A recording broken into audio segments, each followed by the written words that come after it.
For every game developer, one of the best parts of development is bringing people in early. These guys are the best of the best, and they're looking at our game, and we just hope that they enjoy what they see. Just being a part of this, even though it's just for a day, is a remarkable experience. Being able to try something before everyone else, it gets the driving me going. I'm all excited. You see this competitiveness, this sort of how can I use what he just told me to my advantage. That's all we've ever wanted, be able to give our input and make the game that we all love and play that much better. Kill confirmed.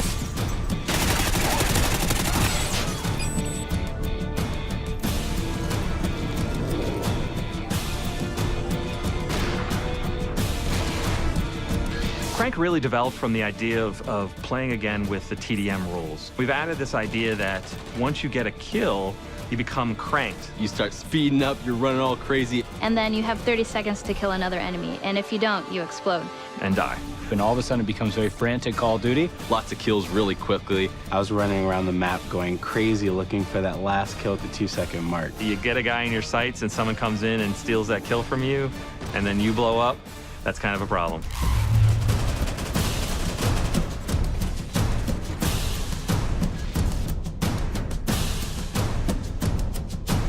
With Search and Rescue, we realized we wanted to build upon Search and Destroy. It's a search and destroy type of game, except when you die, you drop a tag. Your teammates can go pick up your dog tags and revive you. But if the enemy gets it, you're out. It requires a lot more teamwork, a lot of communication when you're playing. You're playing chess, not checkers, when you play Search and Rescue. Creates a whole different dynamic in Search.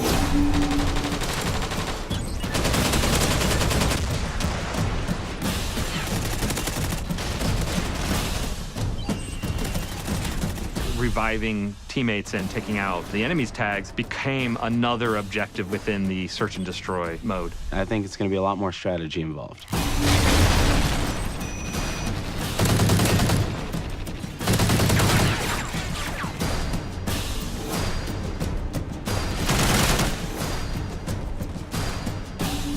Now we have the contextual lean. Where you get up to a corner and lean left or right. I think it's great, and it's something that needed to be introduced into Call of Duty, and I love the way that it was introduced. Knee slide's badass. To be able to slide and then get into a position and be ready to roll in that position is a unique thing in Call of Duty. Basically, when you're sprinting, you do like a cool slide animation. I was sliding all over the place with that thing. And also the mantling ability. Basically, when you're climbing up on stuff, you like carry your momentum with you. I loved that. It just promotes faster gameplay, more swift movement.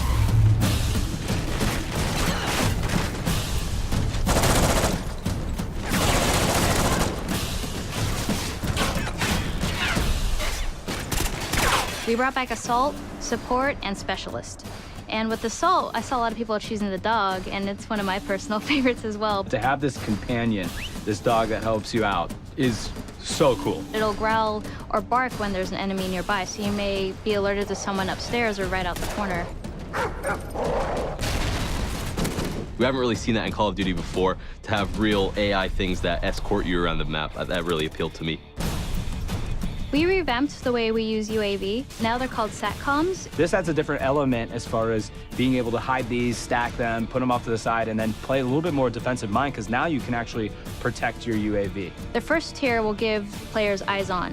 So when a teammate sees an enemy, you'll see it on your minimap. When you throw down a second SATCOM, it gives you the traditional UAV that everyone's familiar with. And when a third is thrown down, that's when you see the directional movement of enemies. The other thing that I really like, where you can snipe from the helicopter. You go up into the air and you can control where the helicopter is on the map, but it's up to you to snipe off enemies. And trying to snipe the guy that's sniping from the helicopter is even much harder. It's definitely going to be fun. I'm going to love this every second of it. We're also adding a new robust perk system. Basically, they've split a bunch of perks from the old Call of Duties and made a pretty big list of them. Some perks may be more useful than others or more powerful than others. It may take up 5 allotted slots, it may take up 4, just depending on what you want to use.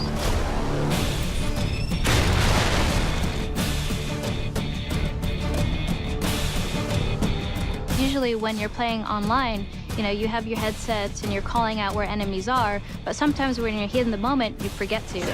But Battle Chatter, it picks up on where the enemies are and it'll notify you. And there's a couple times where I turned around because there was a guy screaming and I was trying to figure out what he's talking about, and he's he's right. Like, there's someone on my 6, there's someone behind me. It gives you a better sense of where enemies are, even if you're kind of shy and you want to stay quiet throughout the game. Got hostiles near the wrecked ship!